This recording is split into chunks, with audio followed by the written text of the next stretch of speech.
WJBF, your home for memorable entertainment. It's a cold Friday night for us, and the winds are still blowing, and that is making the wind chill go down to the low 20s by Saturday morning. It will be a beautiful start to the weekend, though, with lots of sunshine. Then we'll be tracking rain on Monday. I'll have the latest on that coming up. Now on News Channel 6 at 10, students and parents getting a first look at their new middle school. We'll have more on the open house event as your news at 10 starts now. Live from Television Park, this is WJBF, News Channel 6 at 10 on MeTV. Good evening, everyone. I'm Jenny Montgomery. Thanks so much for joining us. Coverage you can count on begins with Richmond County's new Bel Air Middle School officially opening its doors. Isabella Moody was at tonight's open house, speaking to staff and parents about what they're looking forward to when classes start on Monday. Bel Air Middle School holding a ribbon cutting and open house for all parents and students to get a first-hand look of the new facility ahead of the official first day. We're looking forward just to seeing the students' smiles on the face, the additional spaces where they're able to collaborate and enjoy the classrooms. We are excited for the shorter commute to school.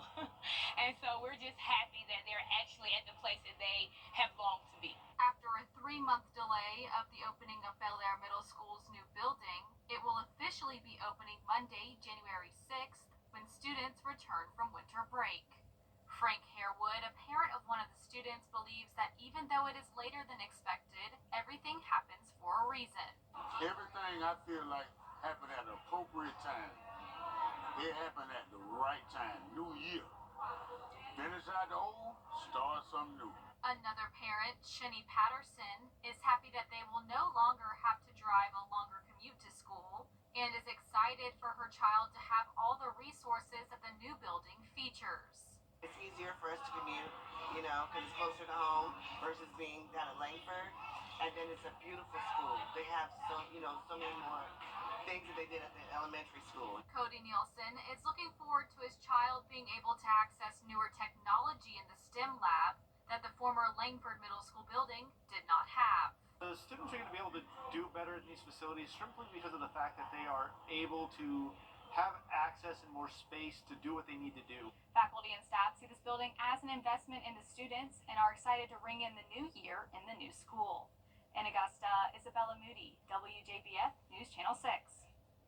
Students in South Carolina area schools will find a major new policy when they go back to class Monday. And that would be the ban of cell phone use during the school day. Kids cannot have their phones out at all during the school day, and they'll have to be powered off, beginning with the morning tardy bell and ending with dismissal. The policy bans the use of phones and any accessories like smartwatches, earbuds, tablets, and more. There are exceptions for medical reasons with a 504 plan and students who are volunteer firefighters or work for an emergency organization. Consequences for violators are strict, but they vary. Each and every incident will be treated individually. It depends on the circumstance. And so for the first consequence up to ISS that first time, if we have some other interventions that are in place that the principal deems that are more effective for this child, that can be applied as well. Second time is still a phone violation, so it's up to multiple days of ISS. And the third time, you could potentially be suspended out of school. Dr. Murphy asked parents to help the school. The district enforces the new policy, saying that this is coming down from the state and it could affect funding if they don't comply. A new push by federal lawmakers could benefit Georgia teachers and first responders. The Social Security Fairness Act will increase Social Security benefits for teachers, police officers, and firefighters. It would repeal other provisions that restrict or eliminate Social Security benefits if a worker was entitled to pension based on earning from employment not covered by Social Security. Senator John Ossoff says the bipartisan bill could restore Social Security benefits for more than 50,000 Georgians. On this single night, we passed that legislation to strengthen retirement in a very meaningful way. We're talking about a very substantial increase in retirement benefits for impacted teachers, firefighters, first responders, law enforcement. Bipartisan in the U.S. Senate. President Biden is expected to sign the bill into law on Monday. Time now for a quick check of the forecast with our chief meteorologist, Jenna Petracci. Well, it's still a very breezy day for us. We're having those winds come in from the northwest up to around 15 to 20 miles per hour sustained. And as for the wind gusts, they are still pretty high as well across the entire CSRA.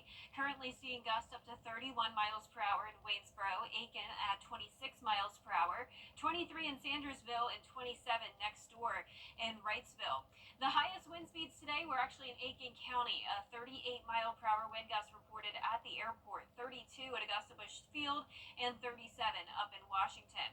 We have a lake wind advisory that goes until midnight tonight, so once we head into the overnight hours, the winds will settle down a little bit more, but we're still going to have a high enough wind to make the wind chill an issue tomorrow morning. So right now on our Terry Lambert Hyundai Skyview cam, clear skies, no fog tonight. You can see the flag is blowing a lot there in Emmanuel County.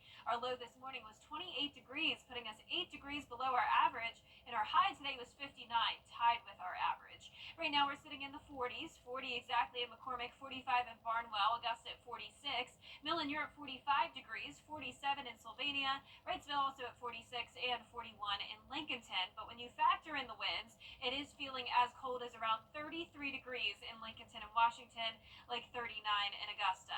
High pressure is moving in. That will keep us sunny and dry for Saturday. A cold front came through today, so that's the reason for the windy conditions and the big drop in temperatures. So notice tomorrow morning we'll be starting out at 27, and then we'll also be introducing a rain chance into the forecast. I'll have a look at the futurecast for that coming up. Back to you, Jenny. All right, thank you, Jenna. A murder suspect is behind bars tonight. The Richmond County Sheriff's Office says 25-year-old Denarian Cobb was taken into custody in Burke County today. He was wanted in connection to the death of Chavius Kimmerlin on November 20th on Highland Avenue.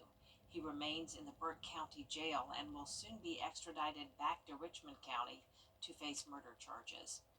FBI Atlanta has confirmed that the Bourbon Street attack suspect had ties to the Augusta.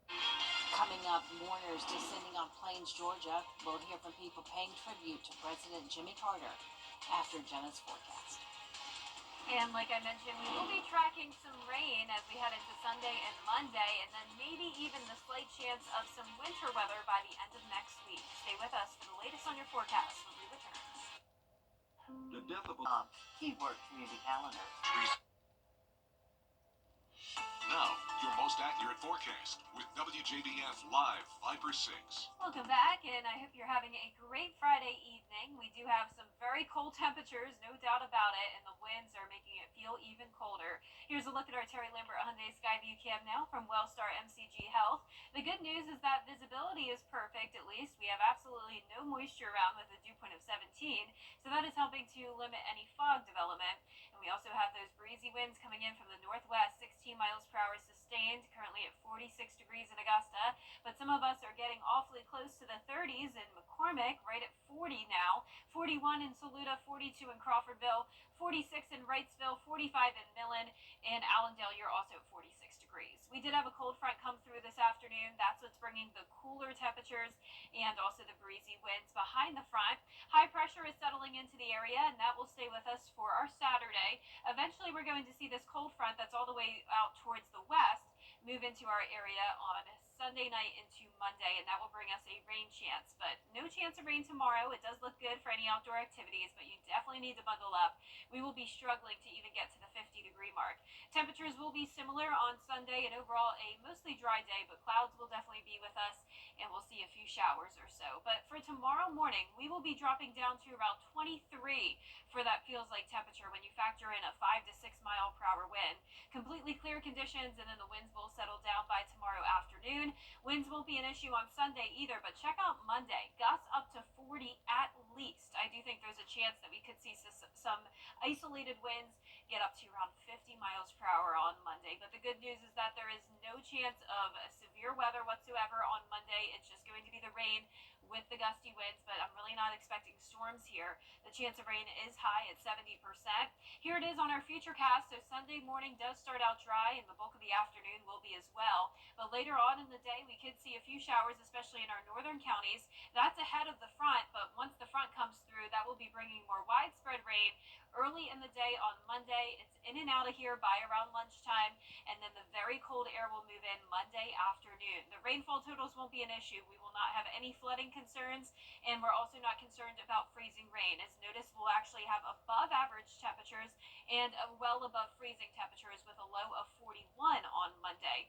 And actually in the morning, we will be pretty warm, and then as that cold front comes through, that's when we'll get down to temperatures in the 40s going into Monday night and Tuesday. So behind that cold front that's going to bring us the rain is the Arctic blast that's coming in, and we'll be watching that very closely next week for the chance of maybe seeing some winter weather. But keep in mind, we are still around 7 to 10 days out. If we were to see winter weather impacts, that would be around next Friday to Saturday, but we'll get some of a better idea on this forecast as we head into early next week. But as of now, there's still 3 different scenarios here. It's all up to this Gulf low. We always need 2 ingredients for snow, and that's the cold and the moisture. And of course we have the cold, but it's all up to this low for bringing us some moisture. So we'll keep a close eye on it, and we will let you know what is going to happen next week with that.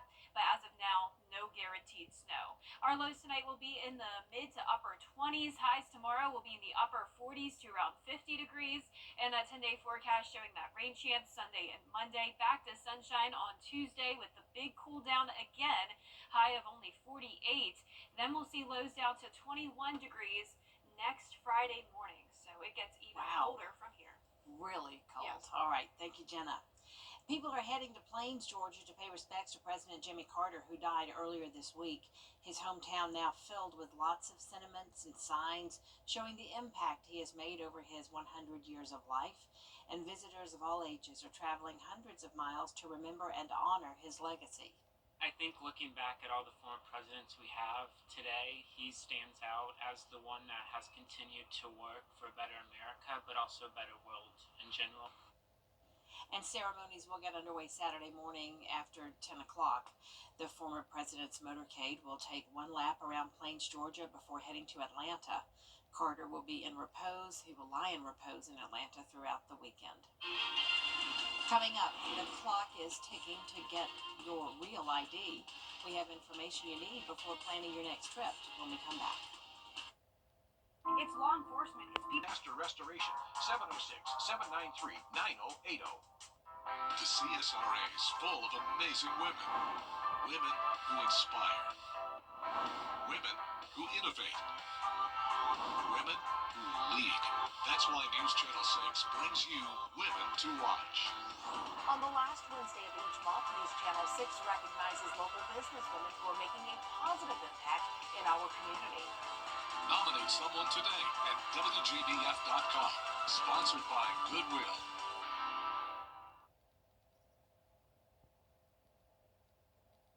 After years of delays, the Real ID deadline is finally coming up this May. If you don't get yours in time, you might not be able to board flights or go to other federal sites. Nick Broadway has what you need to know ahead of the deadline.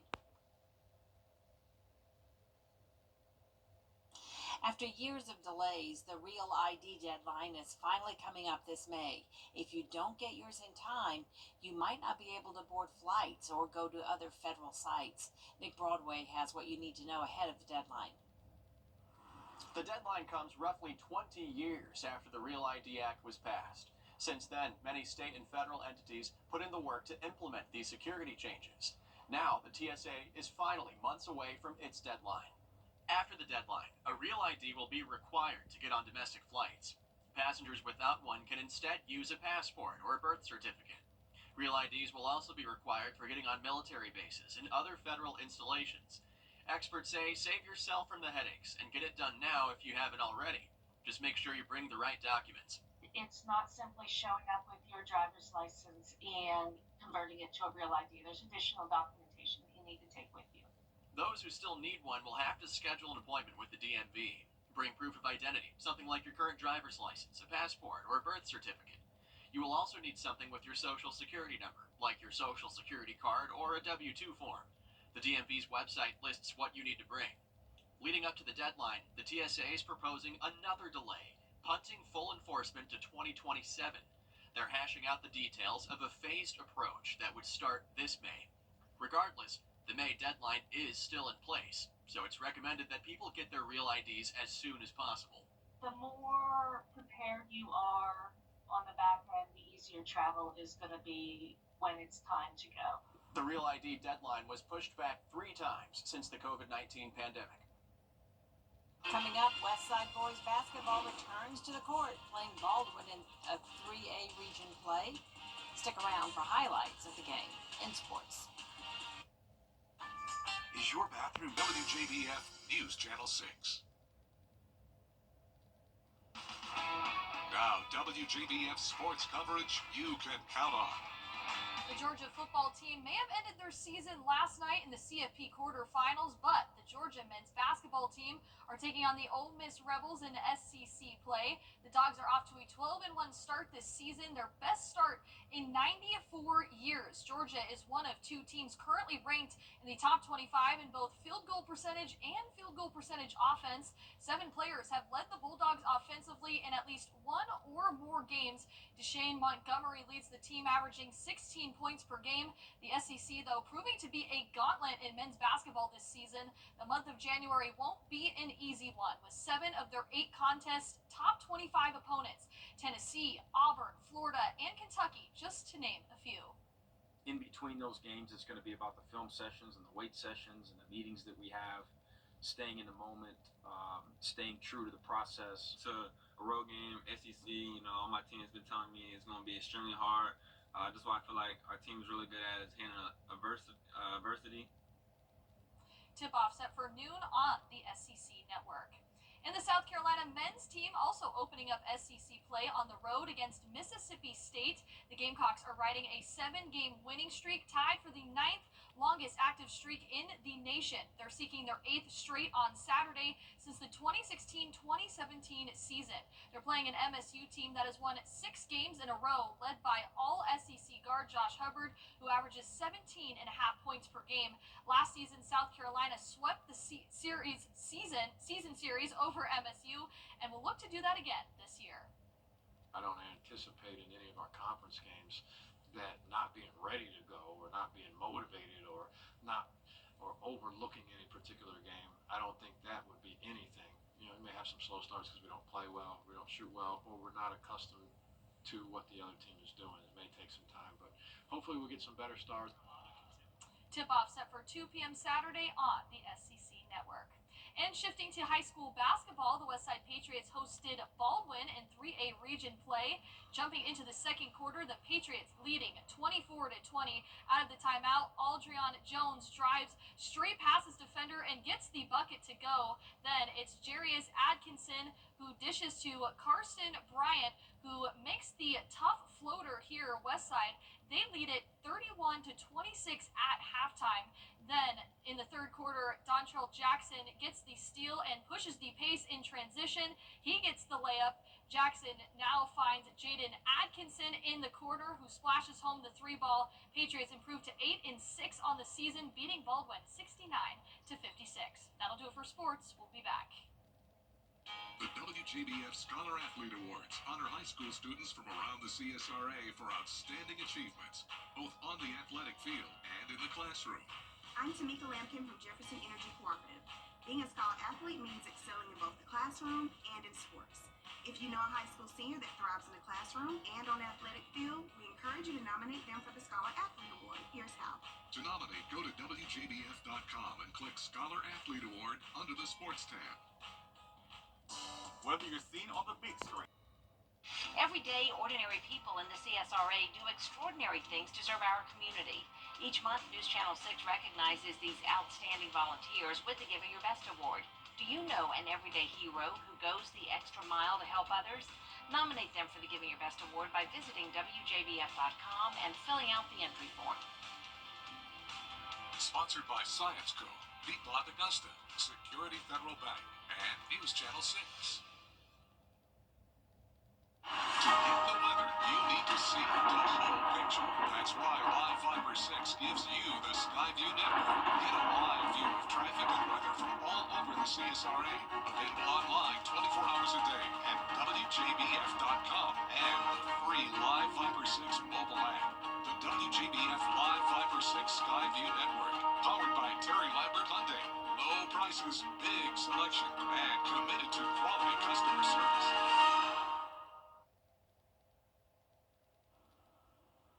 And last but not least tonight, it is beginning to look less like Christmas. The new year is here. So where do you stand on those decorations? Are they still up or are they down? Out there somewhere with George Escala. Christmas decorations, putting them up, a reason to be jolly. Oh, I always enjoy it. I love having the lights and looking around and seeing around the neighborhood. So anytime we can do that, we love it. But it's no longer Noel, it's the new year, but we still see decorations up. It was short between Thanksgiving and Christmas this year, so it's a good opportunity to leave them up another week. Decorators have different timelines on the takedowns. I'm coming down tomorrow. Why tomorrow? It's before the next week starts. But others have already hauled the old cannon bomb to the Christmas tree drop-off site. Their decorations are done. They'd already had them put up. You put them up already? Mm-hmm. Day after. They're still up. Still up. For sure. How come? It's a lot of work to put them up. Might as well keep them up for a little while. So when should the decorations come down? Got to be by the Valentine's Day. So do the quick decorations taker-downers judge those who like to leave them up? No. Some people like to keep it up to after the new year. There's some that keep them up all year round. So. Well, one guy said Valentine's Day. That's a little long. It makes them happy. And that's what it's all about. Out there somewhere in Augusta, George Escala, WJBF, News Channel 6. Like that guy and how gracious he was. If I it makes know. him happy. So if it makes him sweet. happy. But you know, the Christmas decorations did a lot for morale Yeah, in all of they do. our debris from Helene. Yeah, especially nice. seeing people decorate the tree trunks out Yep. there still with Christmas-themed decor. But I'm one of the people that still has the decorations up, and it's partly because it does make me happy. I have Yeah. the new Christmas ornaments on there, but it's also a little bit of laziness. You know, it's a lot of work to take the tree down. It is. It is. Well, our 10-day forecast showing very winter-like weather all of this week. We are getting even colder starting next Tuesday. But in the meantime, a high of 50 tomorrow, lots of sunshine. Just a 20% chance of rain on Sunday, 70% chance on Monday. That will be a pretty warm rain, though. We don't have to worry about any winter weather there. But then next weekend, we will be watching for that slight chance of some winter precipitation. All right, thank you, Jenna. And that is all the time that we have for now. Coverage you can count on continues on News Channel 6 at 11.